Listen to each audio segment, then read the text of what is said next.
हम कृष्ण और बलराम के साथी ग्वाल बाल हैं, हमें भूख लगी, आप हमको भोजन दे दें। उन्हीं ने हमको भेजा है। ब्राह्मणों ने कोई ध्यान ही नहीं दिया, वो अपने हवन करते ही रहे। क्योंकि लोग ऐसे होते हैं, भगवान के लिए या धर्म के लिए यज्ञ नहीं करते, धंधे के लिए यज्ञ करते। भगवान के लिए यज्ञ करते तो दे देते उनको भगवान के नाम से, या धर्म के लिए यज्ञ करते तो धर्म समझ करके दे देते कि भाई अपने द्वार से किसी को खाली हाथ लौटाना पाप है, और यज्ञ में तो और भी पाप है। उन्होंने भगवान का नाम लिया तब भी लौटा दिए, क्योंकि यज्ञ लोग न भगवान के लिए करते हैं न धर्म के लिए, केवल धंधे के।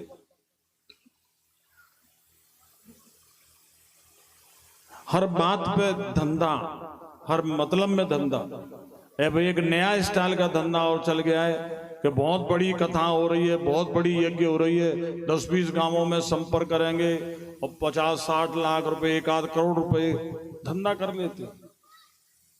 मेरे सामने भी हुआ ऐसा, एमपी में, मैं नाम नहीं लूंगा, वहां लोग बहुत सम्मान करते हैं।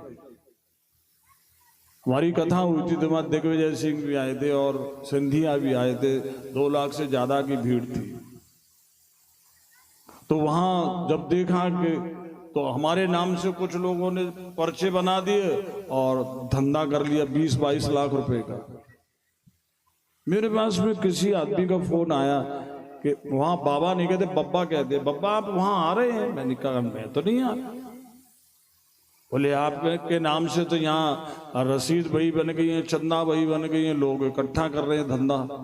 मैंने कौन कौन कर रहे हैं तुम्हें नाम नहीं बताऊंगा। बोले ऐसे ऐसे लोग हैं, 3-4 बाबा जी हैं और कुछ गृहस्थी हैं, आपके नाम से लोग पैसा दे रहे हैं।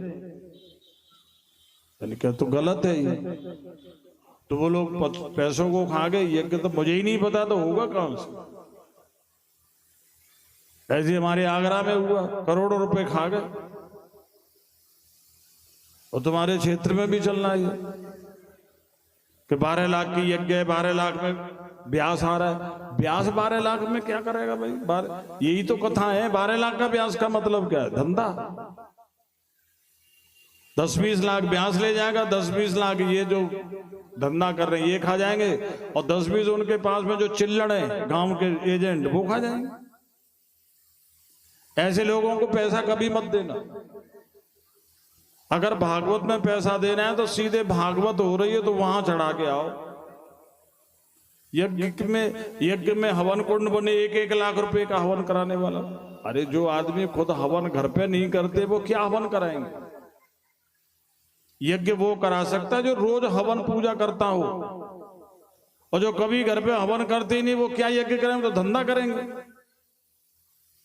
बेचेंगे वेद धर्म दुगले,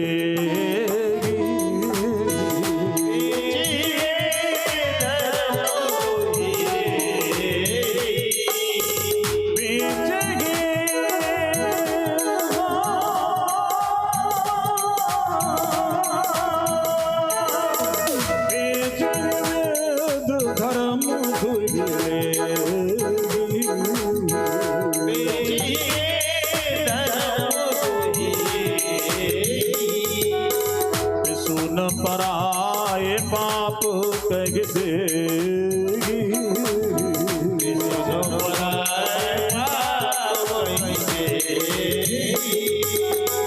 सुन पराए पाप कह देगी।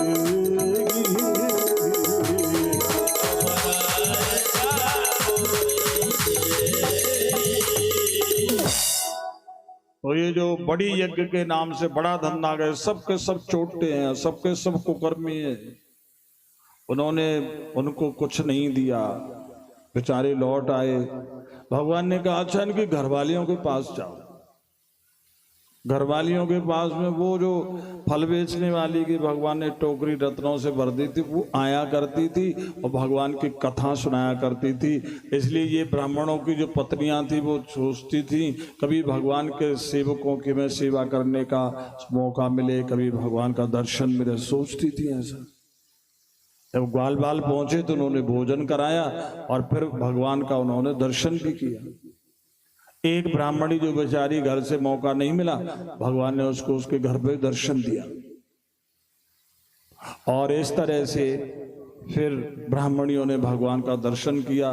तो ब्राह्मणों को बड़ा दुख हुआ कि हमारा तो यज्ञ जप पूजा पाठ चुटिया जनेऊ ये सब का सब बेकार, दिग जन्म नस्त्र विद्याम दिग्वर्तम दिग बहुज्ञता। अरे जो केवल धंधा ही धंधा करे वो क्या जन्म है, क्या चुटिया है, क्या गायत्री है, क्या कुल है, क्या जन्म है। धिक्कार है ऐसे वेद पाठ और पूजा पाठ के लिए जो दूसरों को लूटने के लिए हो, दान पुण्य के लिए हो ही नहीं। लेकिन फिर भी भगवान का दर्शन करने के लिए नहीं जा रहे, कब किस मुंह से जाएं। जब उनके संत भक्तों को हमने भोजन भी नहीं दिया और दुनिया से चंदा इकट्ठा कर लिया, नदवई से इकट्ठा किया, कुम्हेर से इकट्ठा किया, भरतपुर से इकट्ठा किया, 100 फुटा रोड पे से चंदा ले गए, ढोंगी कुकर्मी सबको खा गए। 1 2 3 ऑल इंडिया फ्री, पता ही नहीं कौन कहां गया। किस मुंह से जाएं, हम दुनिया का धंधा करके खा गए। लेकिन ये हमारी घरवाली धन्य है, क्योंकि भगवान सेवा से और भजन से प्रसन्न होते हैं, ढोंग पाखंड से नहीं। सेवा करो अपने माँ बाप की, सास ससुर की, और भगवान का भजन करो, यही तुम्हें जीवन धन्य करे। बाकी सबका सब ढोंग, सबका सब पाखंड। फिर इसके बाद में भगवान ने 7 वर्ष की उम्र हो गई तो वहां इंद्र की पूजा होती थी ब्रज में। भगवान ने गोवर्धन पूजा करवाई। भगवान ने कहा कि हमारे देवता तो गोवर्धन है, जहां हम अपने गैया बछड़ान को चरा में, हमारे देवता यही हैं साक्षात। सारी की सारी पूजा की जो सामग्री इंद्र की थी वो सब भगवान ने वहां गए, गोवर्धन के मुखारबिंद में प्रवेश किया, सबके हृदय में प्रवेश किया, नंदलाल बन करके आदेश किया। कहा कि असली पूजा देव पूजा क्या है कि जो भूखे प्यासे हैं उनके भीतर भी परमात्मा है, उनके भीतर भी तो देवता हैं। आंखों का देवता आंख के भीतर बैठा है, कान का देवता कान के भीतर बैठा है, नाक का देवता नाक के भीतर बैठा है, जीभ का, माने सब इंद्रियों के देवता भीतर बैठे हैं। और जब पेट भूखा है, प्राण भूखे हैं, तो देवता भूखे मर रहे हैं कि नहीं मर रहे? जो सचमुच के देवता है वो तो भूखे मर रहे हैं, और तुम वहां पाखंड के लिए लुटाते हो। ये नहीं, सचमुच के देवता भूखे आदमी के भीतर होते हैं, तो भूखे को भोजन देना सबसे बड़ी देव पूजा है। जो आवारा गैया भूखी प्यासी डुल रही, उनको भोजन देना, पानी देना, उनको सेफ्टी देना, ये सबसे बड़ी पूजा है। तो भगवान ने वहां गायों को भोजन कराया, चारा खिलाया, ब्राह्मणों को भोजन कराया, आशीर्वाद लिया, हवन कराया, संतों से सेवा करी, आशीर्वाद लिया, गरीबों को भोजन दिया, बंदरों को भोजन दिया, सबको, माने दूसरों को भूखे को भोजन देना, नंगे को कपड़े देना, और दुखते हुए को उसकी मीठी वाणी से मदद, ये सबसे बड़ा दान है। और जब करा करके लौटे तो यह भयंकर बारिश हुई, और ऐसी बारिश हुई कि थमने का नाम नहीं ले रही थी परीक्षा। तो ये जो ब्रज क्षेत्र है, पहले यहाँ पर बाढ़ आती थी, सरस्वती नदी जो अब तो बंद हो गई है, पहले बाढ़ आती थी। ये जो गोवर्धन ड्रेन है ना, ये पूरा का पूरा यहाँ पे घर की होती थी, मैंने देखा था, अब तो पता नहीं। उस टाइम पे लोग क्या करते थे, वो क्षेत्र के लोग ऊंची जगहों पर चले जाते थे अपने जानवरों को लेकर, या अपनी नाते रिश्तेदारियों में निकल जाते थे अपने अपने जानवरों को लेकर। वहां ढेंचा भी गल जाता था, इतनी भयंकर बारिश होती थी कि मैं ब्रज में काफी मेरा संबंध रहा आने जाने का, तो इतनी घर की होती थी वहां। तो भगवान सब ब्रजवासियों को वहीं ले गए गोवर्धन पर।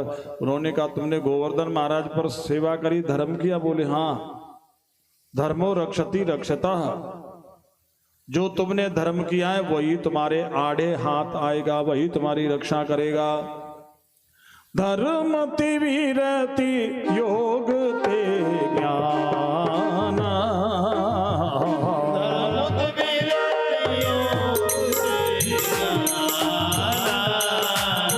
धर्म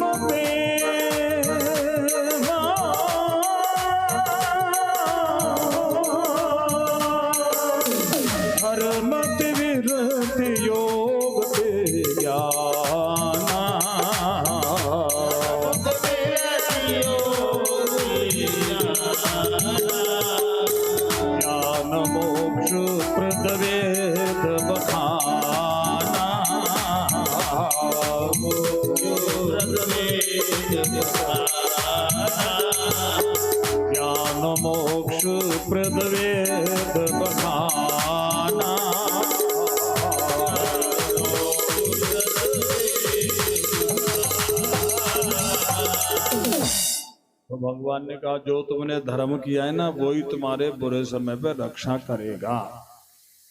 इसलिए धर्म बढ़ाना चाहिए जो तुम्हारी और कोई रक्षा नहीं करेगा। ना तुम्हारा पैसा तुम्हारे बचाएगा, ना तुम्हारे घर परिवार के बचाएंगे, ना तुम्हारा शरीर काम आएगा। केवल और केवल तुम्हारा धर्म तुम्हारे काम आएगा। इसलिए अधर्म मत करो, धर्म करो, धर्म को मजबूत करो जिससे तुम सुरक्षित रहो। और कोई काम नहीं आता।